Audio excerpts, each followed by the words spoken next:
A new Amazon warehouse is set to be built on Packard Road, that's in Niagara County, right by the airport. However, our partners at Investigative Post have found that Amazon will not have to pay construction workers prevailing wages. That is interesting. And so joining me in studio live is investigative reporter J. Shoemaker.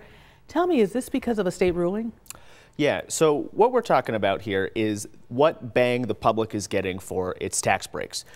In 2020, there was a new law passed at the state legislature that created what's called the Public Subsidy Board. Now, the Public Subsidy Board is supposed to apply a test to big construction projects like this Amazon warehouse. The test is basically this: if a project costs more than $5 million and if more than 30% of that project cost is subsidized with tax breaks or other subsidies, then the construction workers building that project have to make prevailing wages, which is influenced by union pay rates.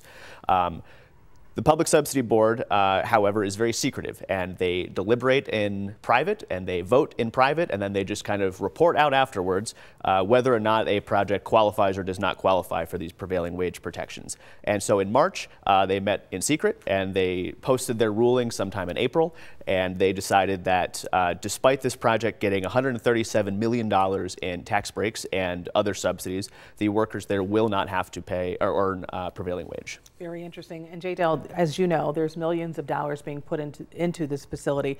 What other organizations are involved in this particular situation? Yeah, so the reason this case came up is because of a watchdog group called the Foundation for Fair Contracting, and they, did some work in the background and did some math, and they went to the Public Subsidy Board and they said, hey, we think that this project qualifies for the workers to earn prevailing wage. And they sent their application in, and the board ruled, and they said, nope, we disagree. Now, why did they disagree? We have no idea. They are not required to meet in public. They are not required to post their deliberations or any rationale online, so we don't know. And on top of that, the board members are not talking publicly. The only person associated with this board who is permitted to speak publicly is Labor Commissioner Roberta Reardon. I was denied an interview request with her for this story, so we have very little insight as to why they made this decision. Why should people be really concerned about this? I mean, everybody, you say Amazon, you think, okay, well, this is going to work. Why should people really be concerned?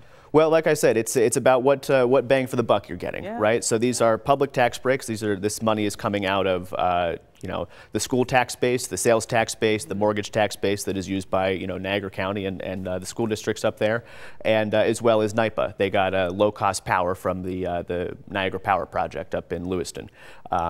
So that's all public resources that's going into this big warehouse, and in return, the state law says, well, at least the worker should make a good wage, and in this case, they don't have to. Do you think we'll see any legal action going forward? That remains to be seen. There's certainly more attention now on this Public Subsidy Board, so we might see reforms. I don't have any real insight into that at this juncture, but I'm paying attention to this board, and we'll have to see what happens next. People are always concerned about their money and where it's being spent. J. Shoemaker from our partners at Investigative Post, we want to thank you so much for coming on the 5:30 today. As always, great work. Thank you so much.